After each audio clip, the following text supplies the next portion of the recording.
Hey everyone, welcome back. The banana bread is out of the oven. The sourdough is on the rise.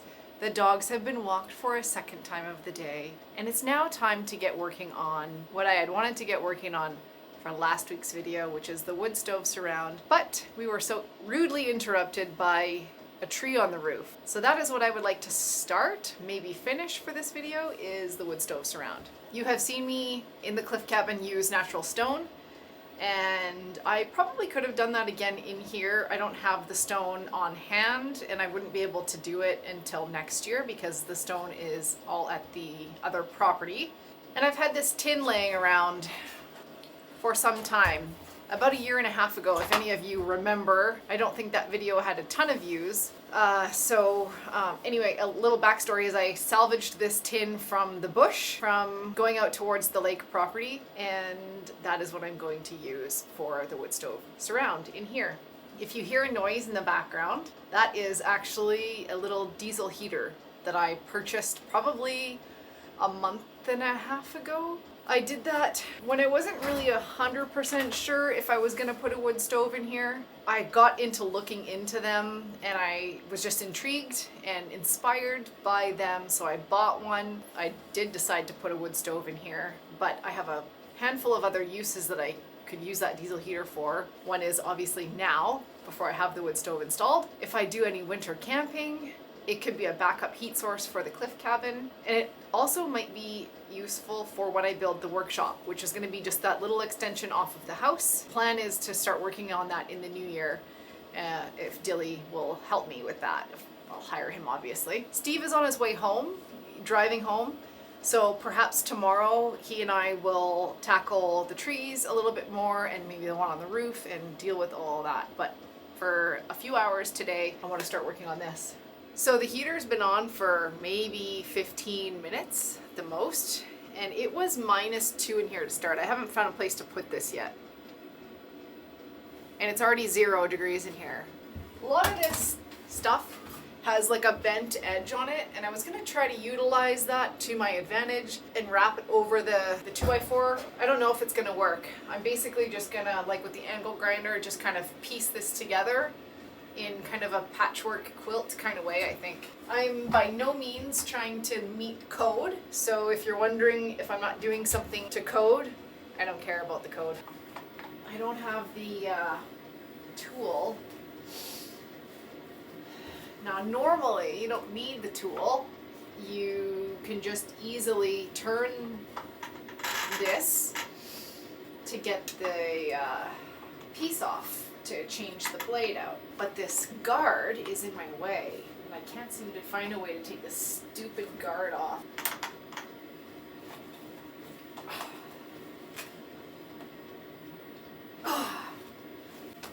All tools that require an accessory tool for the tool should have the accessory tool within the tool.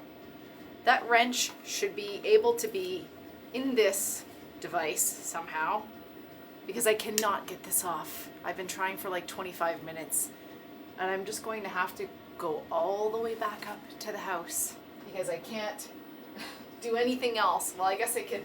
I don't know if I need to add any more wood supports until I start cutting the pieces and laying them out, and then I'll be able to decide, but I literally can't do anything without an operational angle grinder. Well, it's getting toasty in here, guys. It's 5-6 degrees. Okay, I went back up. I was gonna also say the diesel heater versus propane is that the diesel heater gives off a very dry heat. The propane heaters, like the Mr. Buddy, which I have out at the cliff cabin, is very humid. All the windows get condensate on them, and it's just, yeah, this is a nice dry heat.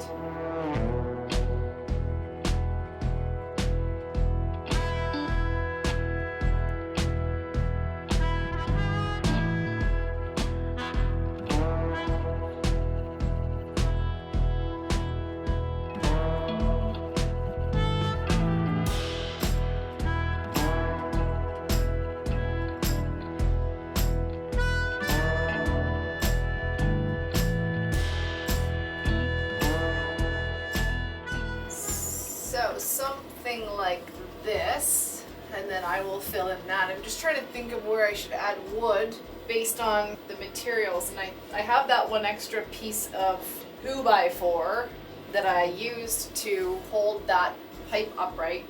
That's outside. I could just run that all the way down the middle, and then I've got a middle support, and if I need to run a piece from here to here and then there to there, I could do that and it would have something to nail into. So maybe I'll do that. It's actually a little bit thicker.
Okay, I've got this all cut, and I am going to assemble this 2x4 into the slabs, kind of freestanding, with pocket hole screws, using my pocket hole jig that I made with my A1 3D printer from Bamboo Lab, who is sponsoring the video today. If you guys don't know what a 3D printer is and you've never heard of Bamboo Lab, don't worry, because I hadn't either. In fact, when they reached out to me a couple months ago asking to do a partnership, I almost said no, because I was like, I have no idea what a 3D printer is and what it can do for me. But I know someone who might be able to answer that for me, and that is my friend and my neighbor, Craig. He talks about his 3D printer all the time. So I texted him and I said, hey Craig, would I ever have a need for a 3D printer? And he said, yeah, they actually make really great woodworking jigs. Just make sure that you get a good one. And I said, well, it's called Bamboo Lab. And he was like, those are the ones that I have to run both my business and that I use in my personal life. So you can't go wrong. They're amazing. On the topic of woodworking jigs, when Craig found out that I drove 3.5 hours one way to buy this jig, I actually bought 2 of them. In the summertime for the deck boards, when we installed the deck boards, we wanted to have them installed with a hidden fastener. He was like, this is exactly where a 3D printer comes in. You can make your own jig specifically for that job. That blew me away. And while I am definitely not at that level yet of making my own designs, that's a future Michelle goal. I'm, in the meantime, very happy exploring the Maker World app, which has hundreds and hundreds of free, downloadable, easy to print models. And I'm genuinely blown away at how much interest I've had in this for someone who is not techie, who is not like geeky techie. I've been printing something pretty much every single day. The A1 is an entry-level price, but it delivers print quality and volume comparable to higher-end machines, and it's the only mature multicolored printing solution in this price range. Super simple, easy to use. It's got a fully automatic calibration system and various smart monitoring functions, so it allows inexperienced users like me, without a steep learning curve, to use this. And I'm proud to say that I fully set up this printer on my own and have been printing everything on my own. If you'd like to start making some really neat and useful projects or tools yourself, check out the link in the description box to order yourself the affordable Bamboo Lab A1 printer today.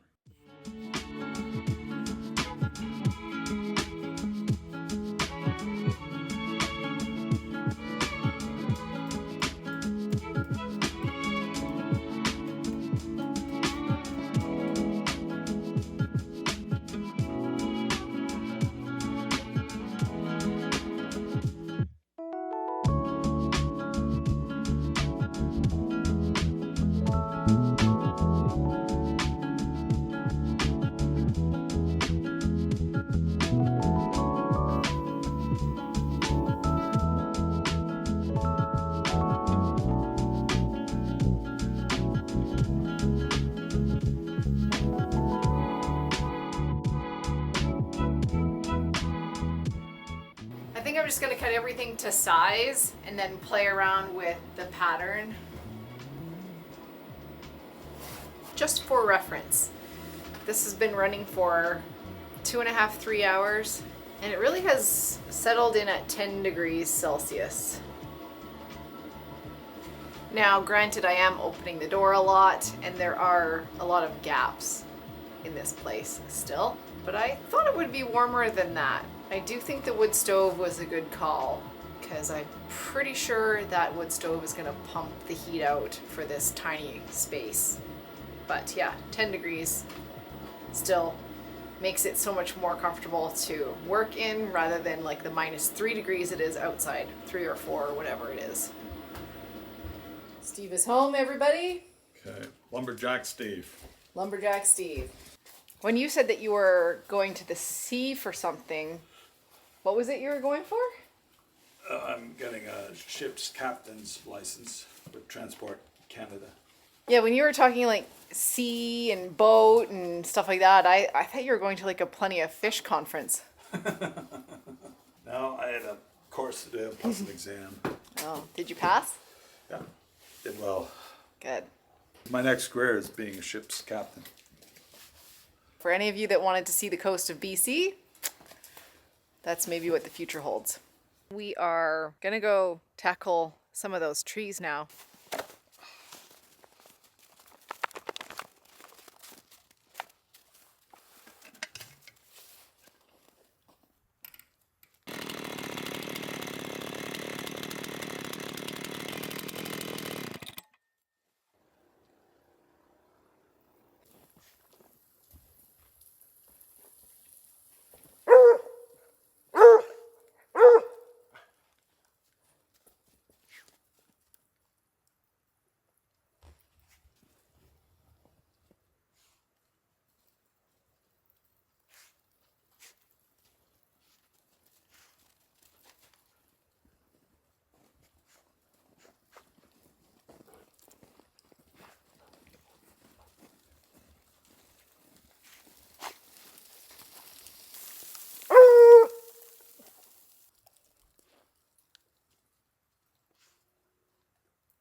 Leroy did pretty good. I did. He is scared of the chainsaw, so when he heard Steve's chainsaw, he started booking it down. So I ended up going and grabbing him and putting him on a rope and walking him back up to the house, and I put him in the house, and he's so mad.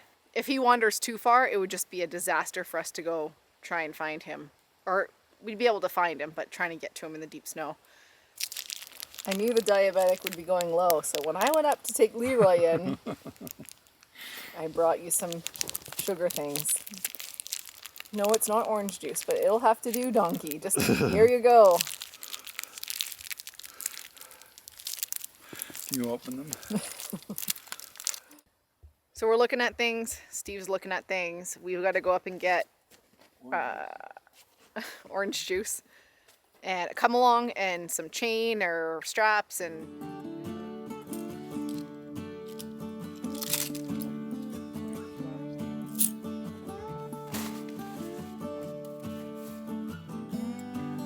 we're gonna try and strap this tree just to support it, and then we're gonna try and knock this one down and away.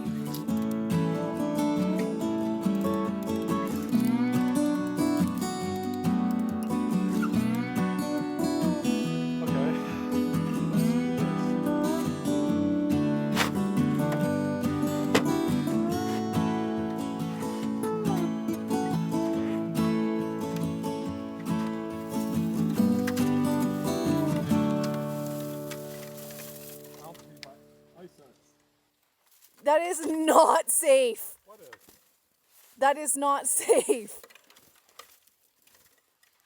You are like cantilevered back. Do you want a little shovel?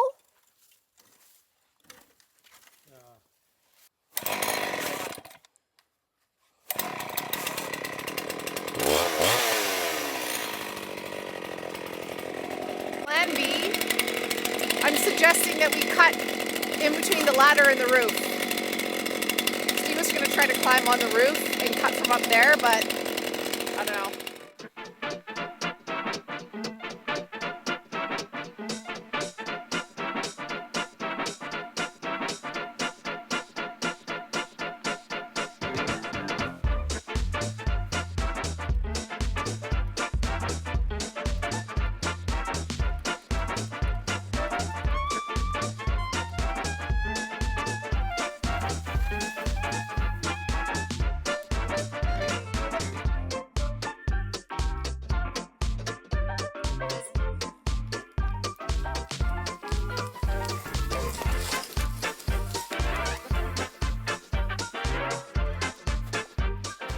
Steve is the star of this show. Ladies and gentlemen, who is he and what is he about? These and more burning questions on tonight's show. Actually, the ladder is the star of the show. How that stopped that tree is remarkable.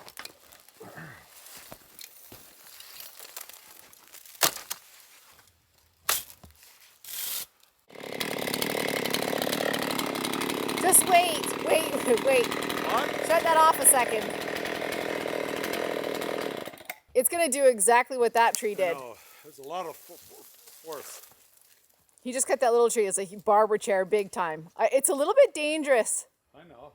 Steve. You don't have any gear. You don't have a helmet on. You have nothing. Yeah, but this tree is protecting me. Not really. Well, yeah.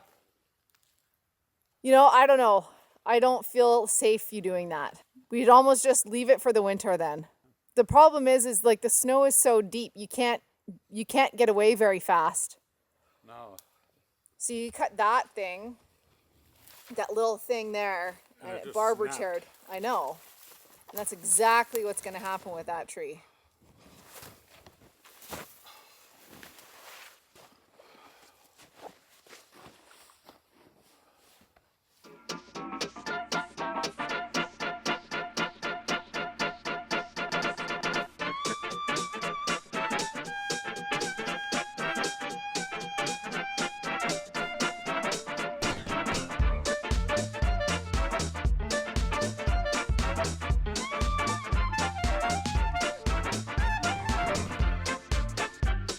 Came back up to revise a new plan. That tree is going to barber chair. Steve thinks it's best if we just let it do that. So we came up to get the pole saw, like the long pole chainsaw, and do it from afar and let it barber chair and let it come down. Slowly. Yeah, it'll probably be a little bit more of a controlled, slow drop. The other option is to leave it, and by leaving it, the more snow that comes down, it's probably going to fall anyway. I am solely the camera woman.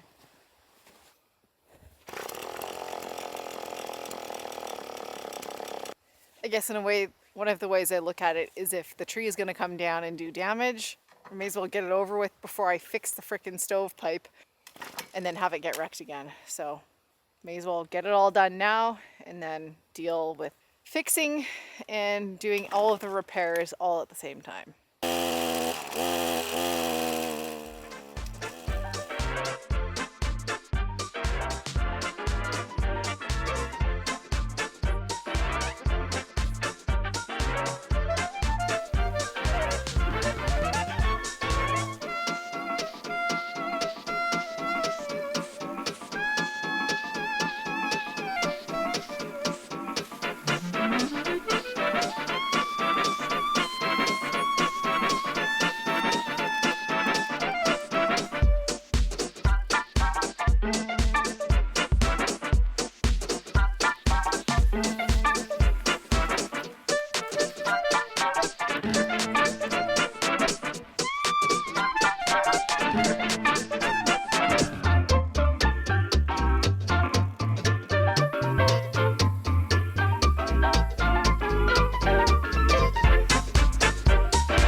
clunky.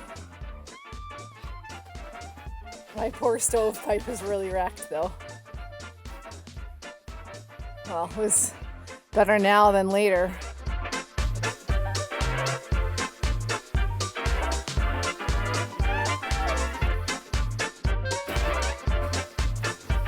Yeah, the stovepipe is only a certain size, and of course 2 trees have to hit it. I know.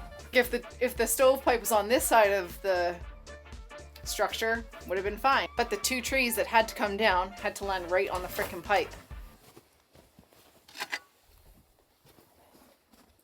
Careful, because that might all slide down on you.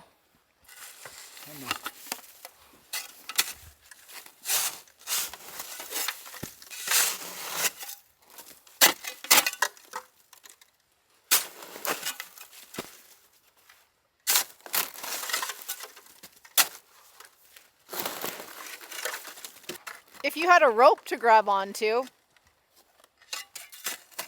it'd be a lot safer, but oh my God, someone took the rope.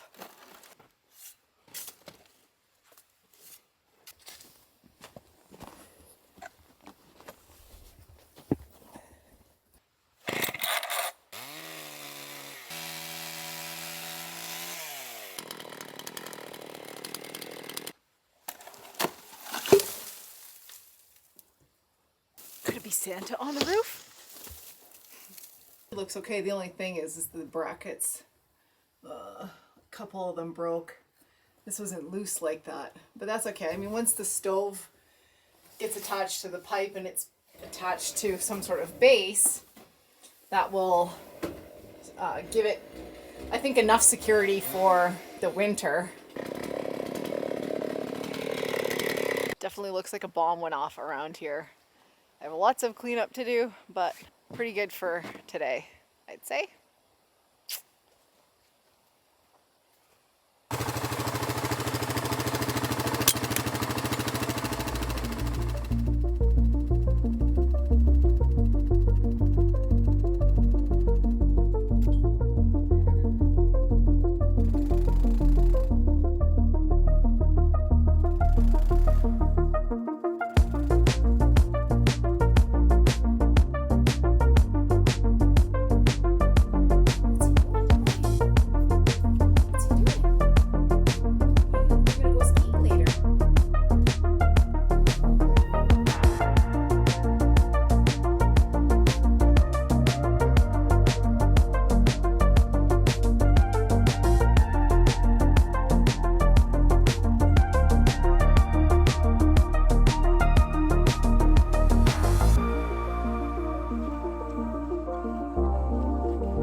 I decided that I'm gonna build a box for the stove to stand on that's going to double as a firewood storage bin.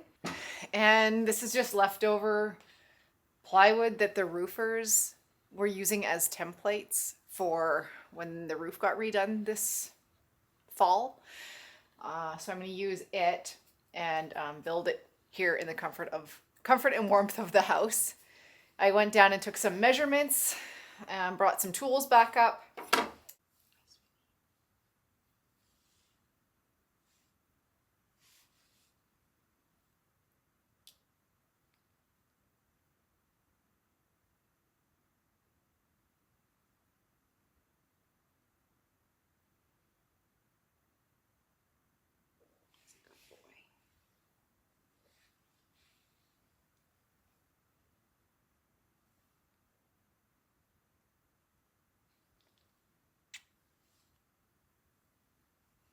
He likes to hug.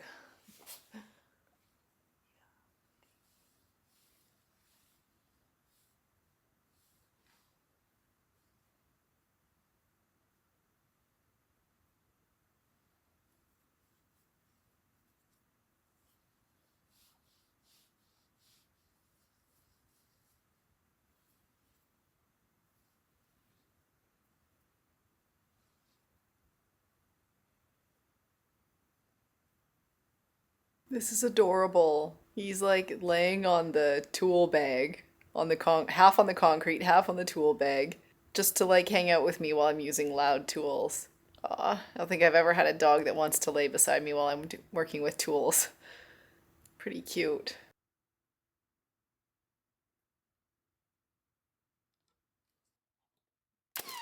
Aw, this is so special.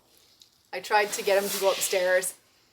I took him upstairs, gave him a treat, like some peanut butter on his arms to hopefully distract him, and then I ran back down here, but he came back down. So I figured I may as well bring a blanket in for him so he's laying on something if he wants to really be in here.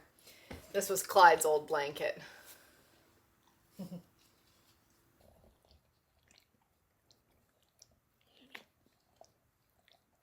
Oh, what's really annoying is that I really need to cut these pieces on the table saw. Freehanding them, if there is just little inconsistencies, and I tried to fix them, but each piece isn't exactly square, and so this thing is not up to my standard. So I'm going to take it apart, and I'm going to have to take the table saw out into the snow and cut these things so they're square, because I just can't. Oh, hi, Black Dog. I just can't like it the way that it is. It's too inconsistent. I need to add a flat piece at the back, and yeah. So this is gonna set me back a bit.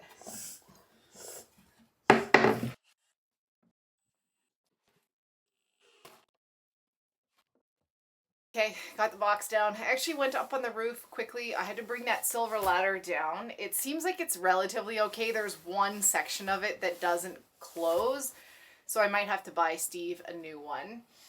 But we had taken it up to the house to thaw it out to see if that would make it close better, and it does, but there's one level that doesn't close down.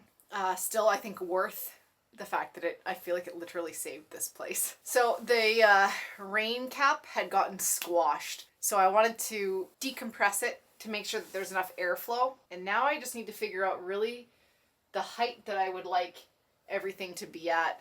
I know that like most of the time you want the stove as low as possible for heat distribution, but honestly I think in this space it's so small. I think this is gonna make it so warm.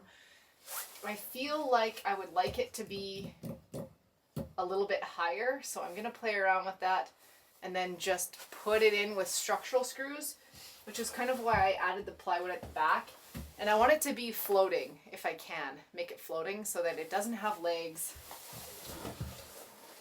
I'm thinking about like here. Something like that. I just want to see if I can get away with only using one length of single wall pipe rather than cutting one that's only going to cut and make it like that.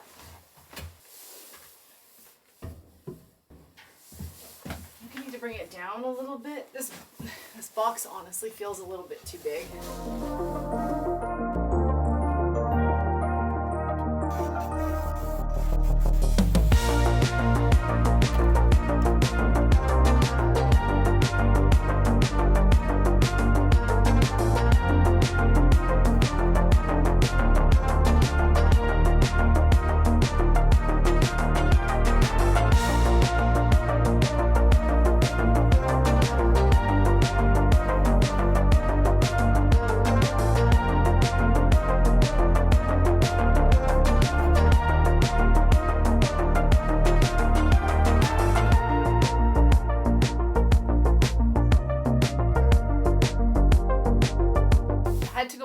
Some things. So I'm honestly, truthfully not loving the whole thing, but I'm just gonna whip it together for now and then live with it. And if I don't like it enough, I can always change it.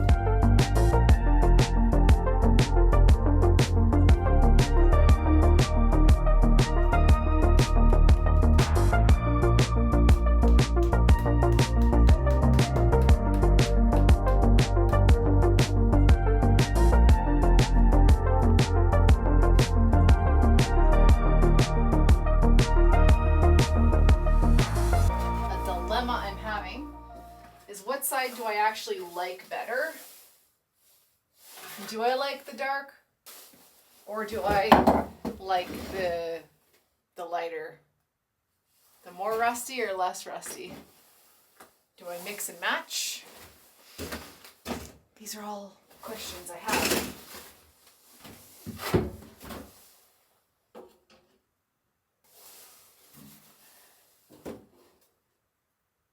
You know, this is gonna be it might look better with the brown.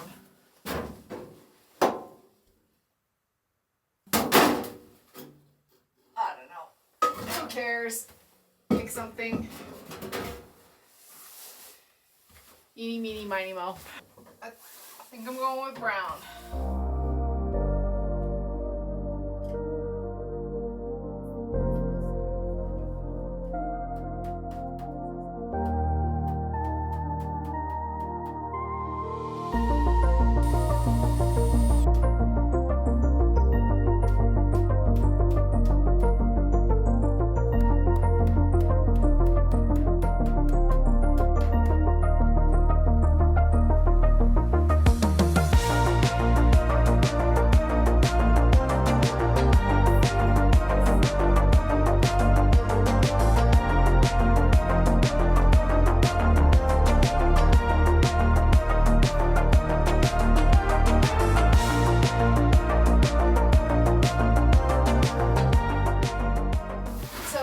So I'm gonna rant for a minute. I don't know who designs things. For years and years and years, things do not get designed any better, like for improvement. So here's my thought.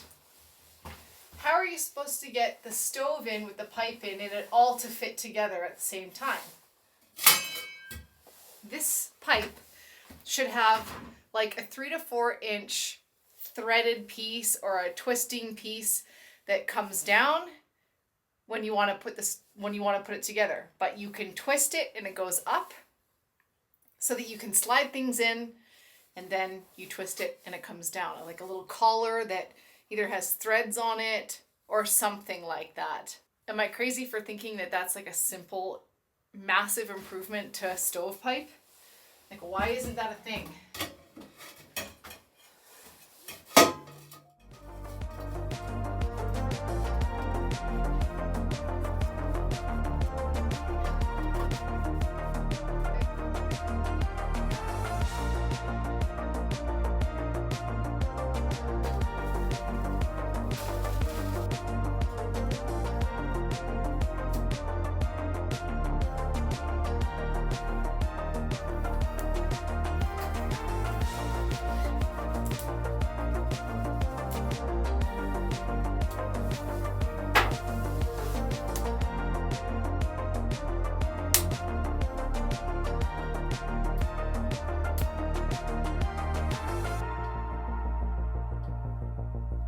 Going. There is water, like ice, melting from the pieces of tin I put up. So that's coming down on top of the stove. Time is gonna tell. It's gonna declare itself if there's a problem with the boot and all of that now. I would like to go up. I'm probably gonna shovel off the roof and clear around the boot really well. And yeah, I'll just have to see. I do feel like something is dripping in from there as well, but anyway, it's initial thoughts aside from the dripping and all of that are I do think it needs to be a little bit lower, so I will cut the other bit of pipe, but for now I'm gonna probably leave it as is for a while. Dare I say I might be able to take my jacket off.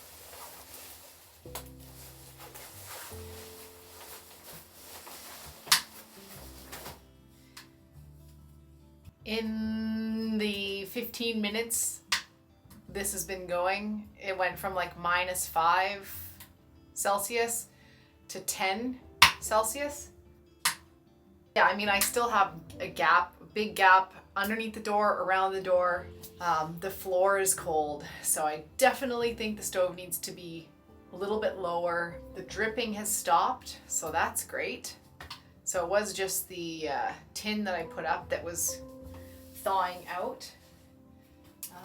But yeah, that's pretty exciting. I mean, this thing is pumping out the heat, and frick, it's cozy in here. It's so cute. It's too bad those lights make it flicker like that on the camera.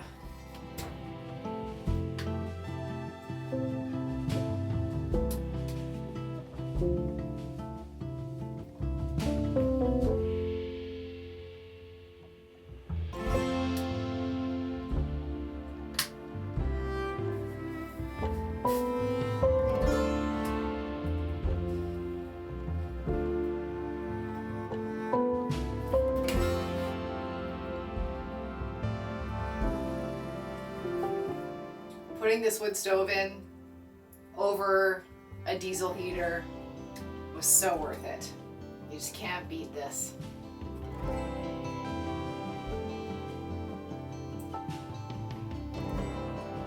And overnight is in the future, you guys. Ah! I'm so excited.